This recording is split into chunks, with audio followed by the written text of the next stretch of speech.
Assalamu alaikum. There's a sister here wants to know the method of Salah.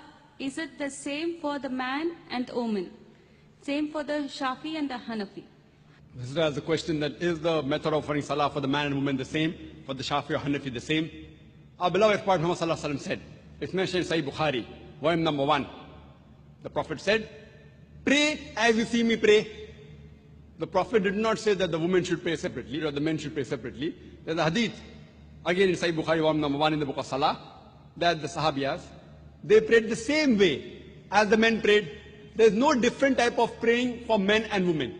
You should pray the same as the Prophet prayed, irrespective whether you're a man or a woman. I am aware that there are books available in the market, in India and throughout the world, of different schools of thought, that the style of praying for women is different because they are seen and the men is different. There is no such Sahih Hadith. For reply in Islam, always, your answer should be backed up with Quran and Sahih Hadith. Always, Quran and Sahih Hadith.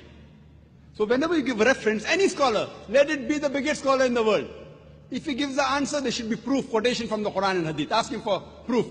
Qul hatu burhanakum. Produce your proof in kuntum sadiqin. There is not a single Sahih Hadith. There is no verse in the Quran which says that the styles for offering Salah is different for the men and women. I am aware that scholars of their own view, they said, okay, fine, because women should be protected, they should pray differently. These are their thinking. But the Prophet never said that. We should pray as the Prophet prayed. Regarding the style for offering Salah, as the Hanafi style and the Shafi style, I am aware that it does differ. The Hanafis, they keep their hand below the navel. The Shafis keep their hand on the chest. They do takbir. They say Ameen loudly. Again, my first answer. On Sahih Bukhari, the Prophet said, in volume number 1 in the book of Salah, pray as you see me pray. And all the 4 Aimmas, Imam Shafi, Imam Ahmad ibn Hanbal, Imam Abu Hanifa, Imam Malik, all the great 4 Aimmas said that if you find any of my fatwa which goes against Allah and His Rasul, throw my fatwa on the wall.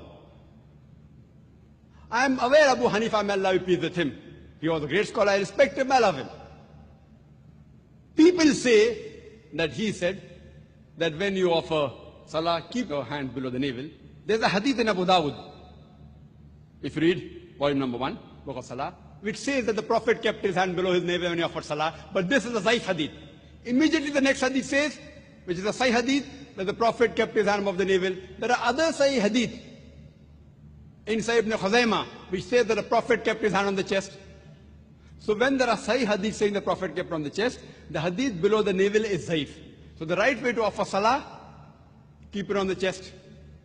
That doesn't mean everything Imam Shafi is right or Imam Abu Hanifa, may Allah be pleased with them both, that they're wrong. See, they were great scholars. We respect them, they're great Aimmas. But we fail to realize that at that time, the Hadith 1 compiled, during the life of the Prophet, the Quran was compiled. There was no question at all, under his own supervision. But the Hadith 1 compiled, they started being compiled later on, 50 years, 100 years, 150 years later on. So these scholars came earlier. And because they didn't have all the Sahih Hadith with them, the fatwas that they gave were based on the knowledge that they had. I don't think that Abu Hanifa, may Allah be pleased with him, made a mistake. What he did, because that Sahih Hadith didn't reach him. So maybe according to me, the Zaif Hadith reached him, and he may have said, keep your hand below the navel. The Sahih Hadith may have reached Imam Shafi, he said that keep your hand on the chest. Again, Sahih Bukhari says, volume number 1 in the book of Salah, that you have to Rafatain. So Rafatain, the Prophet said, not because Imam Shafi is saying I'm following it, because my Prophet said it. Now in wudu, there's a verse in the Quran in Surah Ma'idah, chapter number 5, that it says that when the woman touches, the wudu breaks. The Arabic word is masa, coming from namasa, which means touch.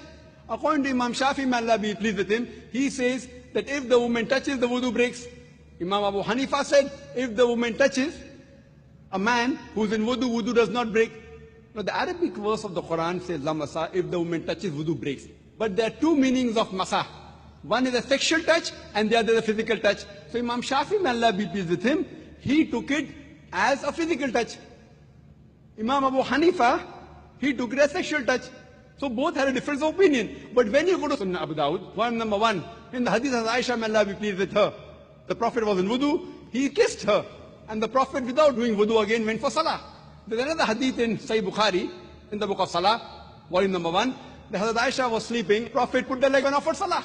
So this proves that physical touch does not break the wudu. So here, Abu Hanifa, may Allah be pleased with him, is right.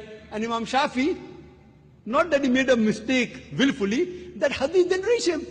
So all our great scholars and all the Imam said that if you find any of my fatwa which goes against Allah and His Rasul, then throw my fatwa on the wall. So I say that I am a Pakka Hanafi. Dr. Zakir Naik is a Pakka Hanafi. Why? Abu Hanifa maybe give the fatwa, keep down below the navel while offering salah, but the Sahih Hadith says keep on the chest. So I, while offering salah, I keep off my chest. I am a Pakka Hanafi. Imam Shafi said, if you find any of my fatwa which goes against Allah and Rasul, throw my fatwa on the wall. So Imam Shafi said that if the woman touches the man in wudu, wudu breaks. But Sahih Hadith says wudu does not break. So my wudu does not break if a woman unintentionally touches me. So because I've thrown the fatwa of Imam Shafi on the wall, he said that I'm a Pakka Shafi. I'm a Pakka Hanafi, I'm a Pakka Shafi, I'm a Pakka Hanbali, I'm also Pakka Maliki. Pakka means staunch. I follow 100%. Other people follow 80%, 90%. Or 60% of Abu Hanifa. I follow total. All the great four Aimma said, if you find any of my fatwa which goes against Allah and Rasul, throw my fatwa on the wall. All these scholars, the great scholars, we have to respect them. But you have to realize that the hadith weren't compiled. Today, everything on the fingertips, on the CD-ROM, in the books available. So now the scholars are there, and out of lack of information, for example, there's my brother, who's a doctor, and Copernicus. Copernicus was a great scientist. But my brother has more knowledge than Copernicus on science, even more than Einstein. But Einstein was more brilliant, because today science is advanced. That doesn't mean my brother is more genius than Albert Einstein. Albert Einstein is a much bigger genius than my brother. But now brother, because hundreds of years have passed, he has more information about science. So information he has more. But a bigger genius is Albert Einstein.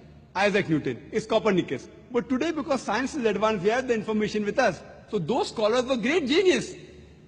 We love them, we respect them. But today the information has been compiled, so we have to realize, as Allah says in the Quran, in Surah Al-Imran, chapter number 3, verse number 103, وَاتَصِمُوا بِحَبْلِ اللَّهِ جَمِيعًا وَلَا تَفَرَّقُوا. Hold the rope of Allah strongly and be not divided. We should not divide ourselves into all sects. So the only way of offering salah is not Hanafi style or Shafi style or Maliki style. It is the style of the Prophet.